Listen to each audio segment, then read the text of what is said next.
Hello and welcome to Global Order. My name is Ishan Dhar. In light of the recent election results in Bangladesh, it's an absolute pleasure to be joined by Professor Hindol Sengupta of the Jindal Global University. Professor Sengupta, we eagerly look forward to your insights. Thank you, Ishan. Thank you very much. And thank you for letting me remain Bengali, which is what Senguptas are. Uh, I am, I am absolutely delighted to join you in conversation. As you know, I've been tracking Bangladesh for a long, long time. And I was really glued to this election, to try and understand what's going on there. And it would be great to have a conversation about that. Absolutely. So now, Professor Sengupta, looking at the results themselves, I think there were expectations of the BNP doing well, but were they expected to absolutely sweep the polls the way they have? What do you think of these results? I think, number one, I don't think they have swept them, as people are making it sound, right? Right. Please remember the Jamaat and its affiliates have won more than 70 seats. That's not, by no stretch of imagination is that dismissible. Remember, the Jamaat-e-Islami was a party that would get 1, 2, 5 seats in Bangladesh polls.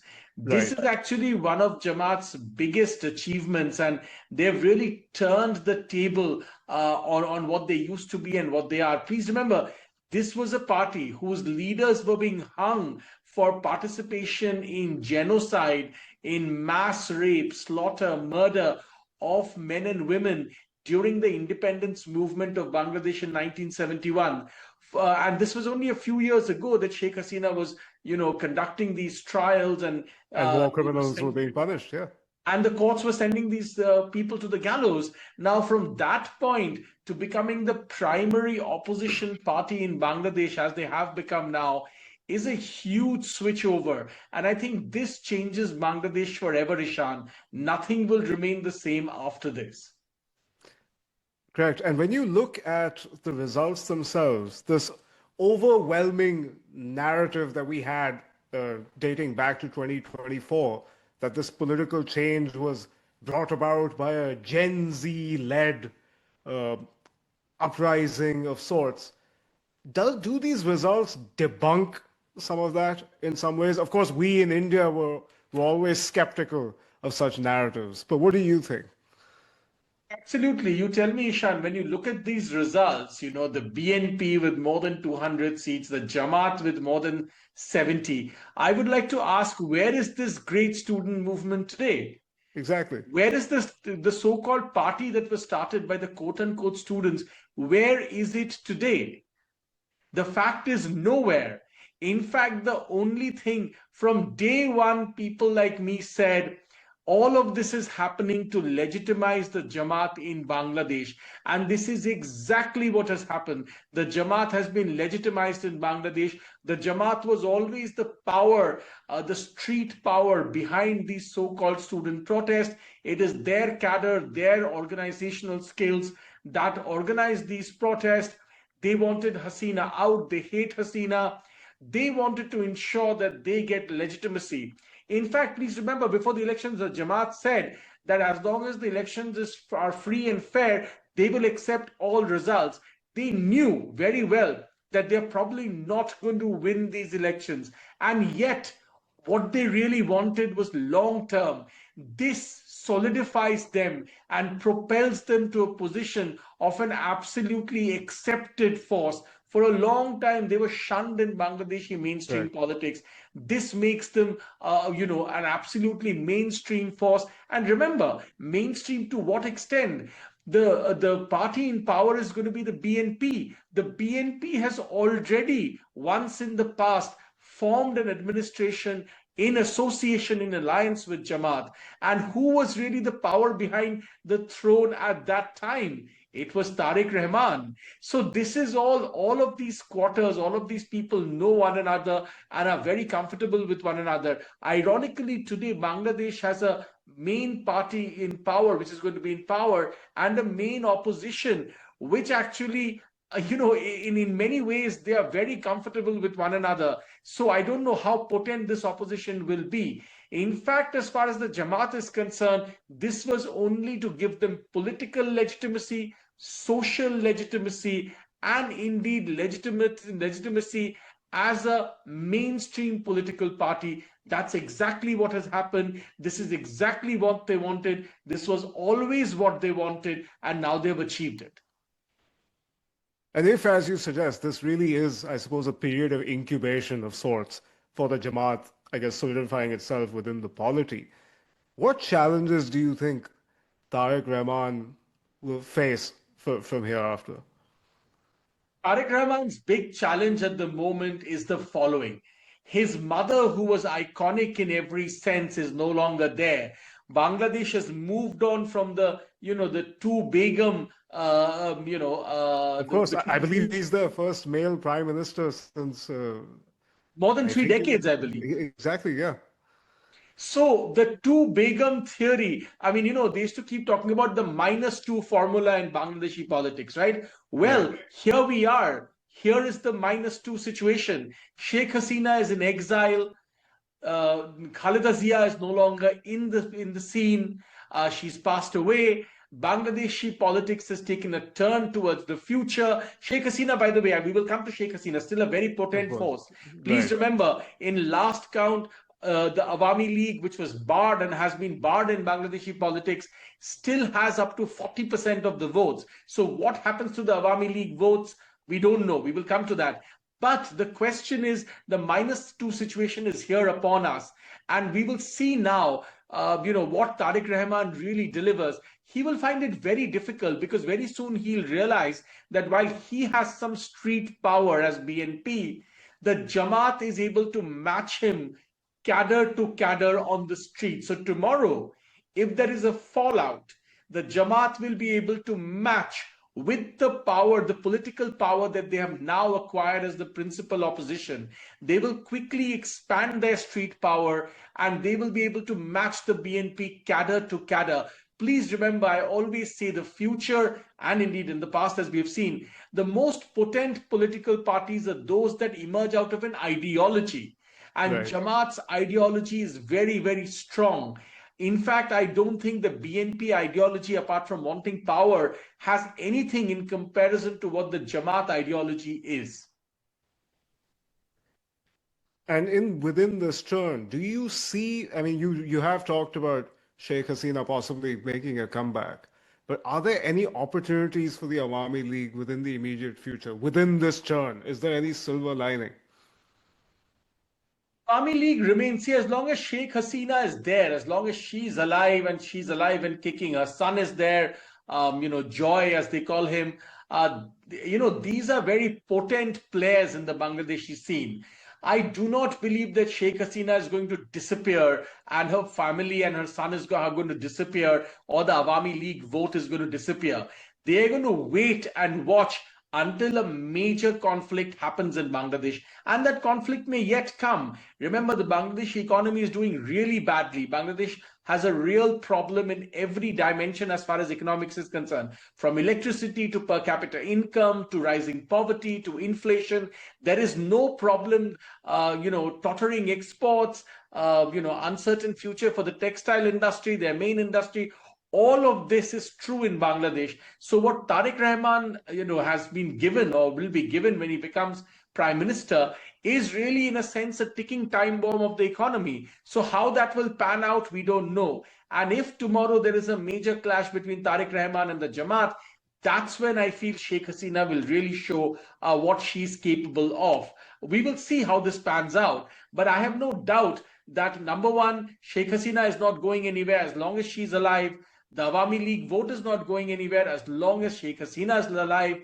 And this idea that Mujibur's memory can be wiped out in Bangladesh, I don't think that's going to happen. Also, remember, with this victory of BNP, one more thing is very clear that many Bangladeshis, even today, are very wary, at least in Dhaka and some other major cities, are wary of the Jamaat, getting full control because they have a sense already what will come if that happens. Of course, their leadership, I believe, made an analogy between working women and prostitutes. So I think the headspace is quite clear.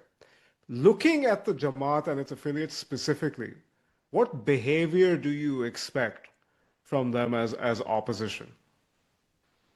I think there are two things that can happen, Ishan. Number one, Yeah. they will hope to try and, because they have worked with the BNP and Tariq Rahman before, they will hope to run this government uh, a little bit by proxy, that their pulls and pressures and their ability to, deliver street power will push Tariq Rahman to take decisions that will benefit the Jamaat. If that doesn't entirely happen, then no doubt there will be conflict. Also, I anticipate trouble about India. The Yeah. Jamaat is really against India. So is actually Tariq Rahman to a degree. But India has made first moves to try and Right. build bridges with him. I think Tariq Rahman also realizes that, in a sense, if he goes too much the Jamaat way, his own future and the future of his own party and his family, is very, very, very shaky. So I think Tariq Rahman will also want to figure out how to, in a sense, put a lid to the Jamaat question. Remember, it's not just Jamaat. There is an even more radical force called the Hifazat, which, in a sense, Sheikh Hasina propped up to counter the Jamaat. And they Right. actually think even even the Jamaatis are moderates. They want an even more dramatic Sharia-based government in Bangladesh. So they are also waiting in the wings. This is a fairly volatile situation. All of this, of course, as you would appreciate, Ishan, does mean that India will have a rough time in this neighborhood in the years to come. Right. As you pointed out, we have been making overtures to the likes of Tariq Rahman and so forth. Yet, since 2024, while Mohammed Yunus was a chief advisor, I guess technically, to this government, we've seen Bangladesh take on a trajectory that has very much been against our interests, not to say flirtation with Pakistan. We've even seen the condition of minorities within Bangladesh, all of it very ugly. Do you see Bangladesh continuing to tread down this path that came under Yunus, or do you see some sort of realignment of sorts? Is there any way for us to perhaps salvage what has happened there in the immediate future with the BNP perhaps? Or is that too ambitious, you think? I think Tariq Rahman realizes that with the neighborhood being what it is, beyond the point, there is no point, really poking India. But please remember, Yeah, we have had a bad, relationship with BNP and Tariq Rahman and his mother before. It of was under course. BNP rule that, the worst kind of northeastern radicals and terrorists and insurgents found support in Bangladesh, including the Ulfa. So I worry that already the Northeast is a bit volatile with these people coming to power in Bangladesh. More safe havens for all these characters will open again in Bangladesh, and things will start to get really tricky. Now, I have no doubt that people like the Jamaat and stuff are waiting for a collision with India, and Right. I genuinely worry that. Our eastern borders are about to become even more problematic than they are today. We will, of course, try our best not for to control that and not let that happen. But with Myanmar being as it is and a civil war raging there, and our northeast with Manipur and other places becoming shaky, Tense.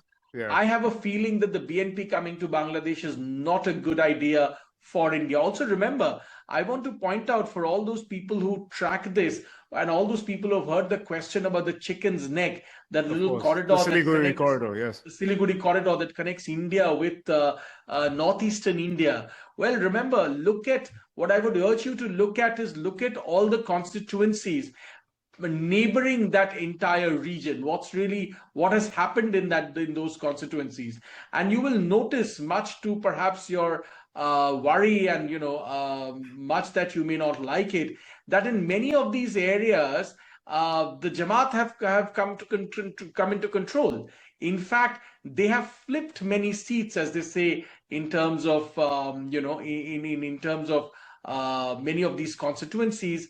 And this then becomes very worrying furthermore for India. I do think that all that Jamaat has control of all these constituencies might yet prove to be very, very problematic for India.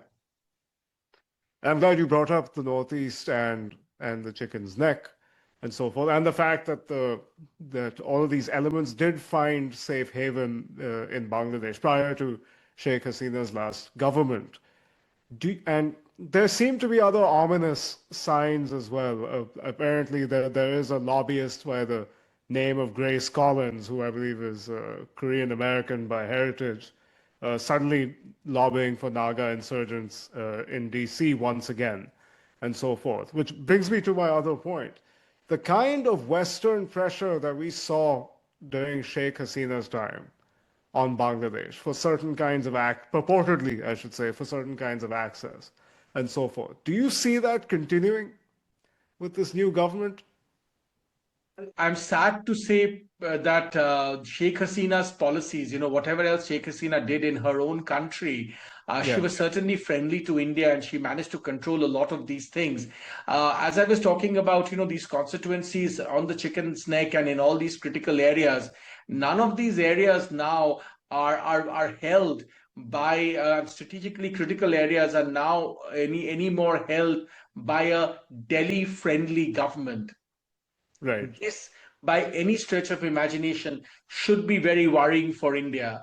It also suggests one more thing, that in a sense, the grassroots radicalization plan of Jamaat and Hifazat and all these Islamist groups in Bangladesh is becoming more successful and more potent than we had earlier assumed. And that is not good news. You mentioned Grace Collins and others.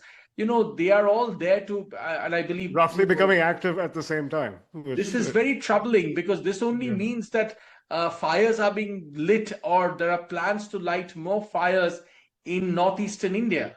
And I think we should look at this with great care, whether it's in Nagaland or Arunachal or Manipur and so on and so forth, or Assam itself.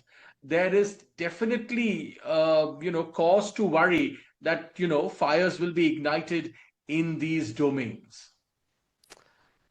And you've also been linking this to domestic issues within India, particularly in West Bengal, and so forth. Internally, what should we focus on, knowing what we do about what is happening in the neighborhood, in particular with these changes in Bangladesh? Think we are really between a rock and a hard place, Ishan. Yeah, We need to really take care of our demographics. But the more we push there, the more local tensions are stoked, as we are seeing in Bengal, where a chief minister came all the way to the Supreme Court to fight off SIR. Now, I'm not saying any large-scale process will have some errors, some problems. But is right. it necessary to clean our system and clean our voter rolls? It's very, very dramatically and urgently required. Otherwise, the demographic changes that are happening in Assam, in the Northeast, in Bengal, and elsewhere, especially in our border districts, is a great security threat for us. And this will get worse. I keep repeating this. This will get worse now that these elements have taken control of these areas on the Bangladeshi side. There will be more and more challenges that will emerge from this area.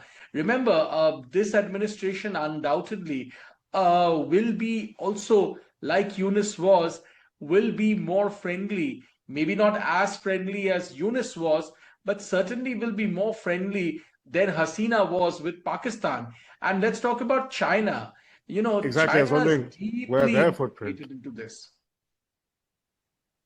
Yeah, so you're saying China's deeply integrated into this. What would they be thinking looking at this election result?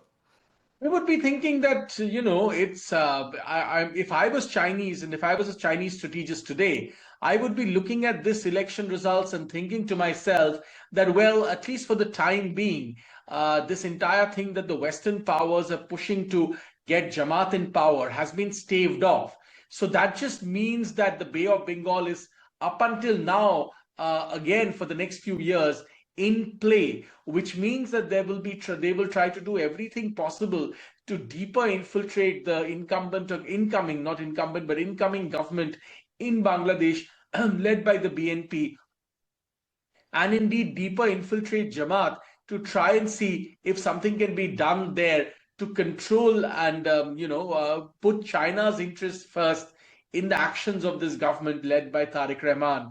Um, Actually, what is happening there is that these, of course, India is in play there also, but Right. so are so is America and other Western powers, and so is China. Now, the Bay of Bengal will become even more contested. You will see a lot of more conversations about the Bay of Bengal, issues in the Bay of Bengal. This will become a very volatile space, even more volatile than it has ever been in the past, in the years to come, because all the forces are dramatically in play there. Exactly. And coming back to the Bangladesh army, which we discussed last time, who in fact ensured these elections happened a lot sooner than was previously thought. What do you see them doing? Would they still be in play during this forthcoming regime? Do you see them taking a bit of a backseat? Think many Indian strategists would definitely today be looking at the Bangladesh army or the Bangladeshi army with great care, Yeah, because there are two opinions about the Bangladeshi army: that it is slowly but steadily becoming more Islamist and radicalized in some factions, and the other viewpoint is it is the last bulwark of truly plural Bangladesh, and the 1971 idea of Bangladesh in a sense is being protected or has been protected by the army. Now, you could choose any of these viewpoints. Both have been in play for a while, but it's right. certainly worth noticing about what the Bangladeshi army does next. Remember, the Bangladesh army has this Vision 2030 or Plan 2030, or to clearly revamp and propel forwards its armed forces, including getting a lot of advanced weaponry. Where Right. will all this come from? Most likely, it could come from India, of course, but most likely it will come from China. And if the Bangladeshi armed forces start to buy copious amounts of very advanced weaponry from Pakistan and indeed from China, anyway, much of the stuff from Pakistan is also via China. If that starts to happen at a fairly rapid level, there is even more reason to worry. So I would keep my eyes very firmly to see what are the choices that the Bangladeshi armed forces make in the months and years to come under this government. And when you look at India's strategic calculus when it comes to Bangladesh, how would you assess it so far? I mean, do you think it needs to be more coercive at times or more collaborative? I would say perhaps that they're being wise to have made the overtures that they have uh, until this point. What would you say? I have no doubt that there is coercion required and strength required, especially in fixing the demographic issues and other problems on the border. But Correct. at a diplomatic and a government level, please remember there is still a very significant part of the Bangladeshi population which wants a plural Bangladesh. If India showcases a very hard line, we risk turning more and more of these people towards an anti-India stance. So it works to our advantage, really, to propel this idea and support this idea of a pluralistic Bangladesh.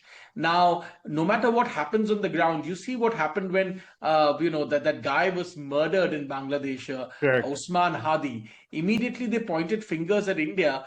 But very quickly, within weeks, the information was very clear that India had nothing to do with it. So, therefore, this kind of proactive work is needed, because I have a feeling now that many more things they will try to blame on India with this incumbent government. But we have one lever. We have many other levers, because Bangladesh is hugely materially dependent on India, And including the structures, I guess, in play. Yeah. yeah, and everything from electricity to key fundamental exports, and to access to healthcare, good quality healthcare, all kinds of things, right? So we have a lot of leverage there, but we have another clear leverage. I think the leverage is the following. Tariq Rahman, if he wants to protect his own party, his own legacy, his own prime ministership, and indeed his own family, in a sense, must do more to propel this idea of a pluralistic Bangladesh. Because if the Jamaat or the, God forbid, the Hefazat get more and more, acquire more and more power in Bangladesh, the first person whose authority will diminish is the BNP and Tariq Rahman. So it is in his interest, maybe even much more than in India's interest, it is in his interest to keep these forces at bay. This is a lesson he must learn from Sheikh Hasina, and we must impress upon him to learn that lesson. After all, he has also returned after a long time of living in London Yeah, I think with his 17 years. family. Yeah. He hasn't come alone. He has come with his family to live in Bangladesh. So he would want a better and a more pluralistic Bangladesh to thrive and to retain power. So it's in his interest, and we must impress this upon him. Yeah. And looking at the violence that has been meted out to religious minorities in Bangladesh, in particular the Hindus since 2024, if you were to look at that in some detail, to what degree is that linked to, I guess, some sort of resentment against India, or is it purely communal in nature? And should we expect more of that going forward, given the powers that be, or do you think expect it to be different? I have no doubt that this will continue. This has been continuing all these years. This has never, in fact, ever stopped. Bangladesh has this dichotomy, right? Yes, there are many Durga Pujas in Bangladesh. Right, Yes, right. Dhaka University has Saraswati Puja. All of this is true, and which is very good. But there has been a steady, in a sense, chopping off of demographically of the Hindu minority. Slow decline, slow but steady decline consistently over the years. And I have no doubt, absolutely no doubt, that the Islamist forces and others do not want a significant Hindu minority in Bangladesh. So they will do all they can, and they're playing a long term game. It's not like tomorrow riots will break out in huge numbers and thousands and tens and thousands of people will have to flee. But it'll be the spot will be kept burning and boiling enough for a steady decline in those numbers. So they're playing a long game, as I was saying. Maybe in the next 50 years, 100 years, they want a Bangladesh almost nearly, with all the Hindu minorities gone. And they will try to make it happen. If they acquire more and more in the future, this will happen even more. But I have no doubt that this will not stop. Yes, some of the optics around it might change because Yunus was not in control, especially at the street level, in any meaningful way in Bangladesh. And I have no doubt that maybe he tried to do some good things for the Bangladeshi economy, but he was no friend of India's, and I don't think, was a friend of the Hindus either. Uh, and even if one were to give him the benefit of doubt, he had no meaningful power on the streets to try and stop this. Tariq Rahman, on the other hand, has the entire BNP network and the structure and the cadre and so on and Right. so forth. So he has the power to stop it. So I have a feeling these dramatic outbursts of incidents that make international news and news in India and elsewhere will perhaps diminish a little bit, but under the radar this will continue because I think this is the long term plan and I don't see that changing. And there has also been some talk of the youth having somehow been distanced from the legacy of 1971. In particular, it's been cast as sort of a disillusionment with the Awami League and so forth. And as we discussed earlier, there were also some truly horrific incidents, statues of Sheikh Mujibur Rahman being knocked down and so forth. Do you see this trend continuing? Or do you think that it can somehow be reinvigorated? Could the legacy of 71 somehow be brought back in a way that's not perhaps negative or forced? I think we will not know the final answer to this question until the Awami League is revived once again in Bangladesh and in some way Sheikh Hasina or her son or even without them, with some new leadership, the Awami League again starts to flourish in Bangladesh. But I will say this much, that the Jamaat still did not really come very close to power at all shows that there are a lot of people who chose the lesser evil, so to speak, right? Right. They were willing to vote for BNP, and I have no doubt that many Awami League supporters voted for the BNP rather than voting for the Jamaat. So this just shows that there is that constituency still in Bangladesh, if not for the sake of the minorities and the Hindus, at least for their own sake. They don't want, I mean, and that constituency doesn't want Bangladesh to be converted into another Pakistan, far less, in other more radical societies. So they will try to push back. The problem there is that the street force is very much in the hands of the Islamists. Or, of course, when Awami League was there, the street force was in the hand of, their, youth groups, so to speak, and they were very well networked and strong. Can the BNP make this kind of youth groups and make it strong and powerful? Time will tell. They already have a big network. Can they convert it into fighting off Jamaat and others? Time will tell. But one thing is quite certain, Ishan, the Islamists are really taking hold of Bangladesh, and they are more powerful than ever before. Therefore, I have actually written this piece that, in fact, while the BNP has won the election, and of course they have, the real victory belongs to the Islamists in this election, and there is no running away from that. And we did touch upon this before during our last conversation. Perhaps we can go into it in more detail here. I mean, as we see India's strategic calculus evolve in this neighborhood, I mean, I would say perhaps 20 some, not even 20 years ago, perhaps even shorter, one could not have imagined that we would be on the terms that we are with the Afghan Taliban today. That would have been unimaginable some time ago. Do you think we can perhaps somehow do business with the Islamists in Bangladesh? Is that some party that we can engage on some sort of terms? I Are there have no soft doubt. cleavages there that we could perhaps exploit? I mean, thinking strategically. I have no doubt that we can and we will. Yeah, If push comes to shove, we will. We can and indeed we will. Like I said, we have a lot of leverage. No matter who comes to power in Bangladesh, there's a lot of material leverage that India has, right? right. And proximity brings that leverage. Proximity also means that there are all these problems and demographics change, all these border problems and so on and so forth. But please remember, proximity also means leverage. We have a Yeah, lot of leverage in Bangladesh. So all of this, we will deal with whoever is in power in Bangladesh. And I think we have many tools to try and explain to them that beyond a point, there is no point poking India, because India is the bear in the region. And, it's not a good idea to poke the bear if you want to be in the region, right? But right. having said that, I don't think we should take this lightly. And I don't think we should think that this is a simple process. This will be volatile, this will be problematic. And I think we should be cognizant of that. Right. And given, I guess, the perilous times that are ahead of us in Bangladesh and our own regions that surround it, what, according to you, is perhaps the most underestimated risk for us in the churn that is coming?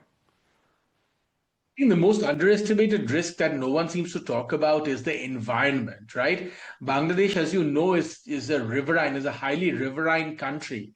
The Right, waters are rising, and the day the waters hit a particular level, people will have to flee. They will have no choice, right? With global warming, with the world heating up and the ocean levels rising. Once the waters really begin to rise and people flee, the question that no one has an answer to, and actually no one has an answer to, and we've known this for 30, 40 years now.